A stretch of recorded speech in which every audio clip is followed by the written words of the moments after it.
how to overcome conflict and opposition. This can be something that happens in our lives where we're at a crossroad. We're at a point where we don't know what to do. It feels like we have opposing forces coming towards us.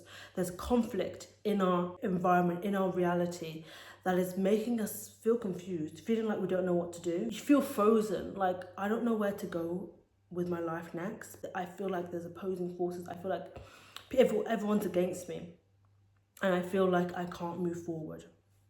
So today I want to talk about how to overcome opposition, how to overcome conflict that we might feel is in our external environment. And it might be affecting us in a lot of different ways.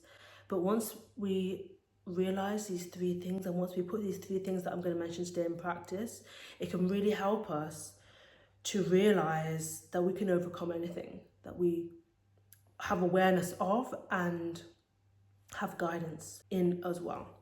So I'm going to mention 3 steps, 3 points as to how we can overcome opposition and conflict. The first step is realizing that the opposition is not really there. We have to realize that the opposition that we are facing in our external environment is actually within us. There's 12 universal laws. One of them is the law of correspondence. This is the law of so within, so without. So whatever is happening in our internal reflects in our external. If we have conflict on the outside, it is most likely because we also have conflict on the inside. So the key to realizing that the conflict is not really there is realizing the conflict is actually within us and not outside of us. Because situations in our life might make us feel like we're in a conflict. We have opposition, we have blocks stopping us from getting to certain goals, aspirations and dreams that we want to get to. We have opposition, we feel like there's blocks, but really the block is within us. Based on the law of correspondence, we can't get to a position outside of us that we haven't already felt and got to on the inside.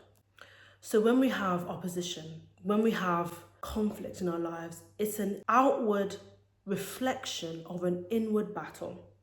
So an inward battle is being reflected in our outward reality that makes it seem like it's impossible for us to do things, or we have something is just holding us back.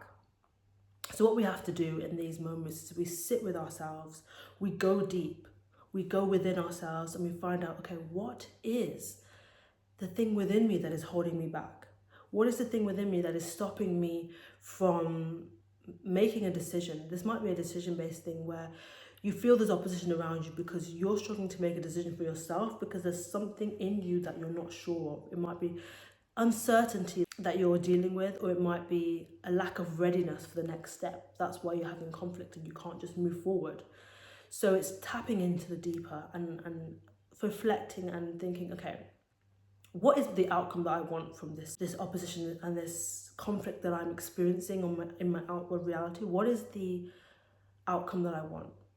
And then you think, why is it that I may be fearful of having this, may not feel worthy of having this, may be opposing this in some way? Like, you have to go deep and think, what is it that is within me? What within me is stopping me from having this for myself and overcoming this opposition and this conflict? So what you have to do is you have to decide that you have no conflict, that there's no conflict, there's no opposition in your life, because it's from within. So once you realize that everything is really internal, as within, so without, once you realize and everything in our outward reality is a reflection of our internal reality, then you can realize, hold on, opposition doesn't actually exist. It's just a reflection of my inner opposition. So then you can unpack your inner opposition and break that down through journaling, through sitting down and reflecting on your life, finding the deeper. Journaling is a great way because you can journal what this conflict is, what this opposition is that you're going through. Journal how you feel about it, how you feel about the outcome that you want, and that will help you to unpack, okay, because I'm scared of how I'm going to feel, or what people are going to think of me, or am I ready for this next step? That's why the conflict can happen sometimes and we can't make decisions in life. It's all because of an internal battle that we need to really face. So yeah, that's the crazy thing about opposition. It's not really there. It's just an internal thing. And like once you realize that, you're like, oh, okay, let me sit with myself, decide what I want, decide my outcome of this conflict and this opposition, decide what I want, decide and then evaluate why I'm struggling to have this outcome, what's blocking it. Decide that those blocks aren't going to stand in the way. Unpack those blocks and realize that you are worthy. You don't need to feel fear. You don't need to care about what other people think. And then from there, you're literally able to overcome the conflict that you might be having in your outward world. So when I talk about the fact that opposition is within us and it's reflected in our outward reality, this links to the spiritual and the mental. The spiritual plane is how we feel. It's like our emotions. It's like the essence of us is the spiritual. And then there's the mental, how we think, how we process, how our brain is working. Those are two things that most of the time block us when we have opposition and conflict that we see in our lives, or barriers, blocks that are stopping us from reaching new levels. It always starts from the spiritual and the mental planes. So these are two parts that you can journal with. So journal with, how is my mind? What am I thinking in regards to this conflict and the resolution that I want? How do I feel? What's my essence here? What's my fears? What's my soul saying? That's the spiritual. So you can sit down with yourself and decide, what is my soul saying to me? And listen to it. It can be hard to listen to the soul as well, but you have to try and listen to it. And then sometimes it's good to turn off the mental plane. The mental plane can sometimes make us overthink, and then we talk ourselves out of what we actually are meant to do. And what we need to do to overcome that conflict and that opposition, we don't do, because the mental plane can block the spiritual plane, which is where the truth can actually be. Tackling the mental and the spiritual plane is so key for tackling the inner conflict that can help us understand the outer conflict that we're seeing in our reality. So just to summarize point one, the opposition is not really there because it's within you. So when you go into yourself and you unpack the conflict within you, the lack of readiness, the fear, the perceptions of others, the old ways of thinking that are stopping you from making decisions and moving past this opposition, once you unpack all that and tackle the mental and the spiritual planes of the situation you're in, then you're actually able to overcome it and realize it's just not there physically. It's more there spiritually, and it's more there mentally. So the second point as to how to overcome opposition and conflict in our lives, now we're going to talk about the physical, because there are three planes of existence. There's the spiritual, there's the mental, and there's the physical. When something is happening in your life, you have to tackle it from all planes. We've talked about the mental and the spiritual in the first point. We're going to talk about the physical aspect now. And this links to another universal law, which is the law of action. When you have conflict and opposition in your life, there will come a time that you have to take action. This is after you've tackled the inner. After you've tackled the conflict within, then you have to act in alignment with your new resolution that you've found from within. You've uncovered all fears, you've uncovered all lack of readiness and uncertainty. You've finally decided, and you know it doesn't exist. Now in your outward reality, you have to embody that new mindset and act in that way. Once the mental and the spiritual planes have been resolved, it's much easier to actually tackle the physical plane of action. So what we don't want to do is we don't want to freeze and not do anything. That's not what we want to do when you're faced with opposition, you're faced with conflict. You need to be able to act. So let me give you an example. If you're in a battle, you're a soldier in a battle, and you have your opposition there, and you're here, and your opposition is in front of you. Normally in battle, there's like a commander-in-chief who will command charge forward or retreat, charge towards the enemy or retreat. Like it can be, there's loads of different commands that the commander-in-chief, the head of the army, will say to the soldiers, and they will carry out that command. So we can see that commander-in-chief as the mental and the spiritual. So the mental and spiritual will say that comes from within when we say, okay, this is what we're going to do. We're going to go forward or we're going to go back.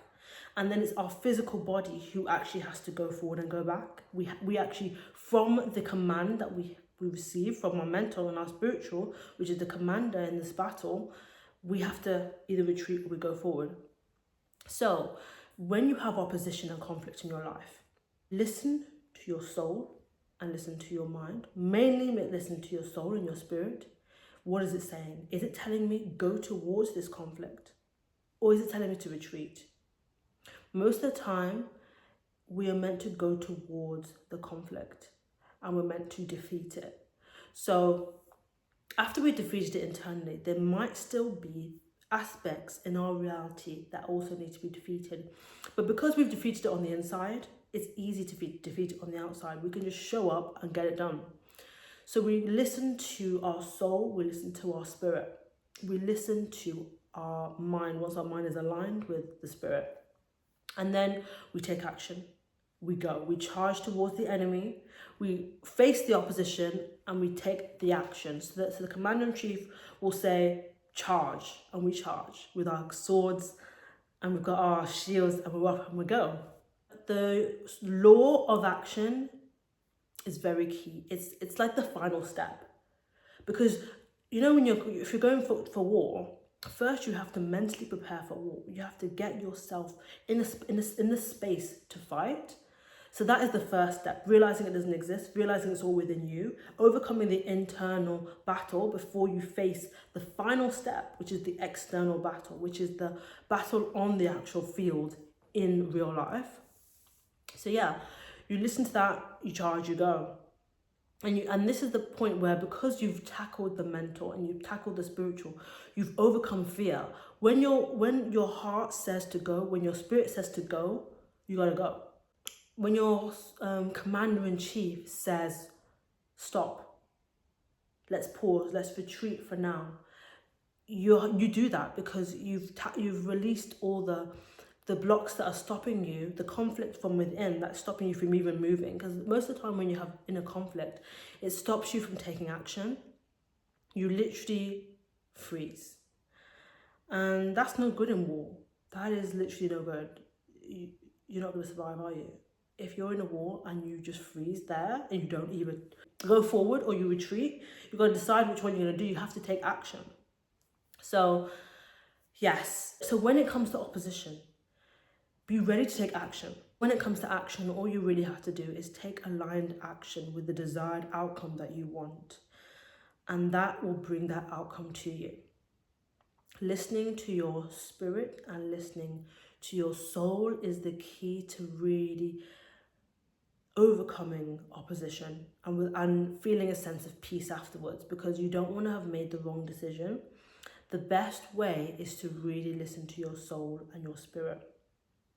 So just to summarize, point number 2, how to overcome opposition and conflict. We do this by taking action. After we've tackled the spiritual and the mental planes, now we tackle the physical plane and we tap into action. We're ready to go forward. We're ready to step in alignment, walk in alignment with our desired outcome of this conflict or of this opposition.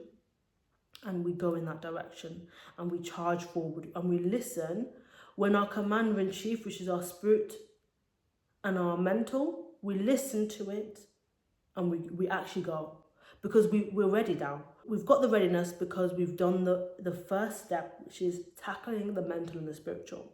Then we can take action, and that is the easiest and the final step. So the third step to overcome opposition and conflict is to speak to God, listen to God, tap into God, and ask God for guidance along the way. I didn't mention this step first, though this is something we should ask at every stage, because I don't want to alleviate the contribution that we have to our own battles in life. God is the one who helps us at every single step. But that doesn't mean we don't have our own responsibilities of sitting down with ourselves, figuring out what our fears are and why we are conflicting and we have uncertainty. Doing the work, like some of it is down to us. And if I just said as the first step, just listen to God, some people wouldn't even listen to the rest of it. I'm sure you would though. But it's just important to remember that we are working with God in everything in life. We can't expect God to do everything for us. So when we're in opposition and when we're in conflict positions, we have to understand that we have some work to do with God. We work with God at every stage. So hanging on to God, speaking to God, asking God to guide you through that battle, asking God to help you unpack the spiritual and mental with the first step, asking God to reveal to you why you have no reason to keep this conflict existing within you. And then God would of course help you with the action that you need to carry out. So yeah, that's it really. That is how you overcome conflict and opposition in your life. So let's summarize. The first step, realizing the conflict is not really there. It's an inward battle being reflected in your outward reality. And once you tackle the spiritual and the mental, it's so easy from that point. The second step is action. So you have to be ready to act. Yes, it's an internal battle being reflected in your outward reality, but that doesn't mean there's nothing for you to do once you tackle the internal. Sometimes there are some things you have to do, some actions you should take. So once you've tackled the mental and the spiritual, you're able to step into the physical and you can carry out the actions that you need, step into alignment, take aligned action with the desired outcome that you want from this opposition and this conflict. And from there, you've overcome. And every step of the way, ask God for guidance. Ask God to help you, to give you signs, to give you steps, to help you walk through each step. Tackling the inner and then tackling the outer. So that is it really. That is how you overcome opposition and conflict in your life. The main thing is to lean on God. That is the main thing. And realizing that really opposition always starts from within. There's something about the situation you're in that you're uncertain about, you have fear about it. Maybe the people around you have different opinions and it's making you feel conflicted because your soul is telling you something else.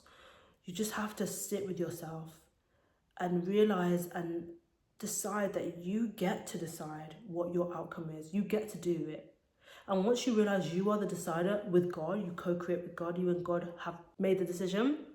A lot of the time, your emotions and the feelings you feel within, sometimes they can come from God. A lot of the time, they come from God. So when we ask God for a sign, God will give you that sign, and then you know you can walk in the spirit and the soul feeling that you feel that is sending you in this direction and not this direction. And that is how you overcome conflict and opposition in your life. This can be a hard time in life. And I feel this because this is something I'm going through right now, where I feel like I'm in a bit of a crossroad where I can't decide what to do with a certain aspect of my life. And this is relating to my relationship. So for me, I don't know whether I should stay in the relationship or not. And when I silenced the noise around me, where I said, okay, I'm not going to listen to what anyone else is saying to me. I'm going to listen to my own voice and and ask God what he wants for me and my future. Suddenly the answer became more clear, because the conflict was from within, because I was allowing other people's voices to become my own voice, where I had my decision, but I was connecting other people's advice to my decision. And then I was like, okay, maybe I'm not sure then. Maybe I'm not sure. Maybe I should listen to this person. Maybe this person is right. Maybe I should, you know what I mean? That you start questioning yourself when you don't really tap into yourself and to God. So when you tap into yourself and to God, it really helps you to take the action in the end. So for me, it's really helped me to just drop in, tap into what God really wants from me, what my spirit and my soul really wants from me. Because at the end of the day, you are the one who has to live with you and this decision you're going to make, whatever it is in. So take it seriously. Don't live your life for somebody else. Live your life for you. And I'm talking to myself when I say this, because I feel like for so long I used to live my life for other people. Listen to other people's advice as if their advice was like in my own head, and they knew everything about me and everything. I would just listen to other people's advice as if they know better. And it's like, hold on, they are not in my situation. They're just advising me based on an outward perception of my situation when I'm the one who's in it. So I would know more. That is not the wisest thing to do. It is good to listen to other people and take other people's advice, but you have to connect it with your own, and then put your opinion and listen to your soul and God, and that will really help you to decide, okay, what is my ultimate and final decision? In this conflict within me, this lack of decision and this struggle that I'm facing, and this opposition where I feel like I can't make a decision and it's literally overpowering me. It can be challenging, but it's definitely something that with God you can overcome anything. You can overcome any opposition, any conflict within you and in your outward reality, and obviously the mirror, so both. They can both be overcome with God and with understanding the inner, the spiritual, the mental, and the physical. Thank you so much for watching this video today. I hope this video was able to help you today with your conflict or your opposition, whatever you're going through in life. As always, follow your purpose, be a light in this world, and I'm sending you lots of love and peace.